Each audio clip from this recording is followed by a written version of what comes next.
Je vais vous parler d'un deal dont on va encore beaucoup entendre parler ces prochains mois, mais dont, honnêtement, très peu de gens ont vraiment compris les enjeux, et qui passe un peu sous les radars en pleine transition entre les juilletistes et les houthis.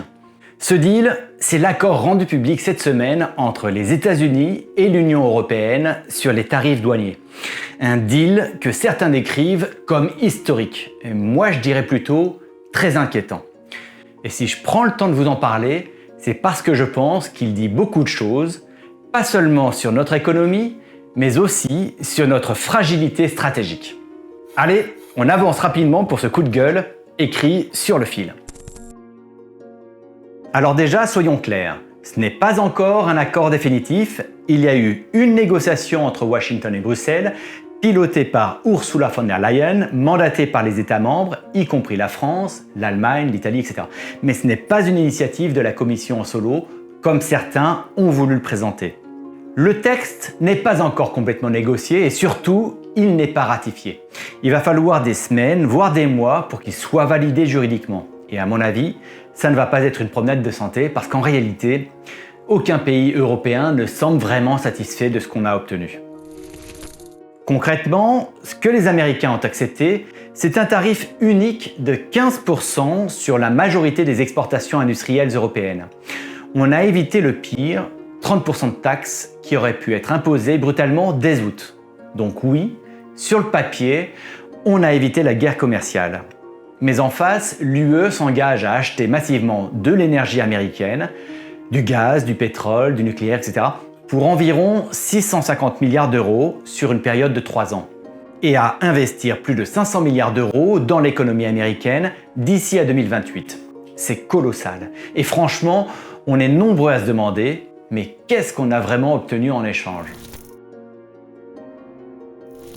Alors bien sûr, certains vont dire, c'est un compromis, on a évité un cataclysme, l'économie a besoin de stabilité. Et je suis d'accord, pour les industriels, pour les investisseurs, un peu de visibilité, c'est mieux que le chaos. Mais est-ce que ça veut dire que c'est un bon accord? Moi je pense qu'il faut dire les choses comme elles sont. C'est un accord sous pression, sous la menace, et ça se voit, je vous explique pourquoi. L'Europe a plié parce qu'on n'avait pas vraiment d'alternative. Mais il faut être lucide, c'est un accord qui nous coûte très cher économiquement.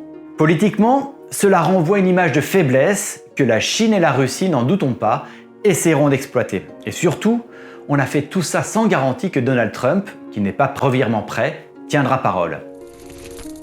Cet accord révèle à quel point l'UE reste traversée par des intérêts nationaux difficiles à concilier.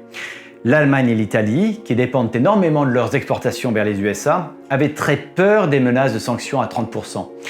Elles ont poussé fort pour qu'on trouve un accord.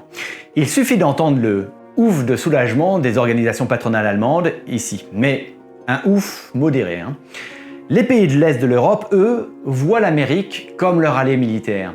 Donc évidemment, ils ne voulaient pas se fâcher.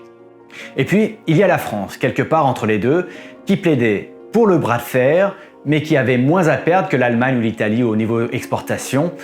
On attend toutefois encore de savoir à quelle sauce les spiritueux et les marques de luxe seront mangés. Et qui se sont naturellement plus protégés par sa dissuasion nucléaire que tous les autres pays d'Europe. Le président Macron est resté silencieux et j'attends avec impatience sa déclaration sur le sujet. Et quand François Bayrou évoque en off une humiliation, je pense que c'est purement démagogique pour essayer de ne pas s'aliéner encore plus les Français. Car pour rappel, la France faisait partie de cette négociation. Ursula von der Leyen n'a rien décidé toute seule.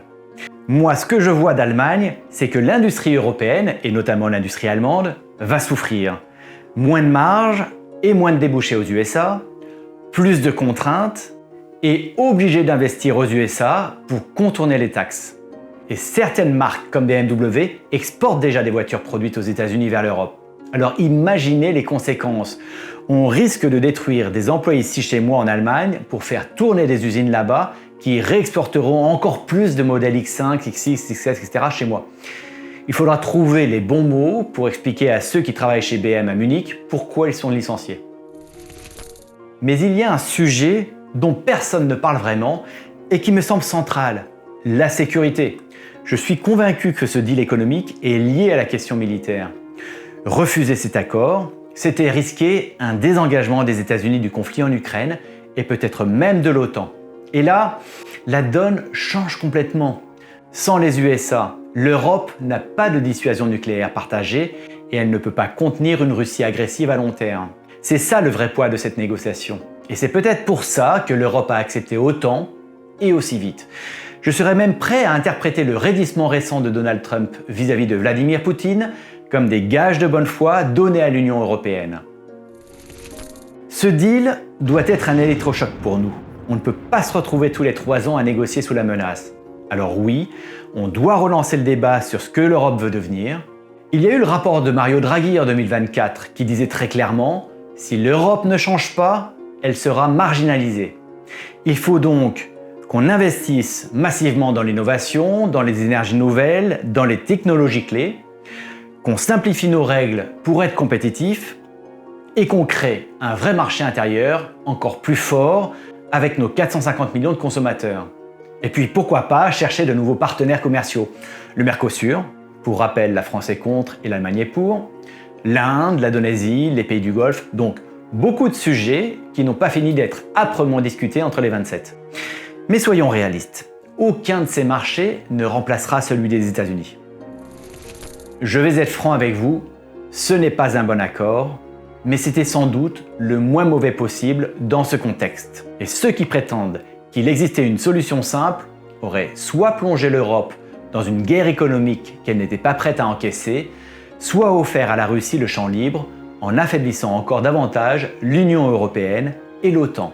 Alors maintenant que nous avançons avec cet accord, la vraie erreur serait de ne rien en tirer. Ce qu'il nous faut maintenant, c'est une stratégie de long terme.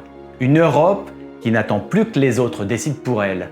Une Europe qui ne dépende plus de son ex-allié américain pour assurer son existence. Et vous, est-ce que vous pensez que l'UE aurait pu faire mieux?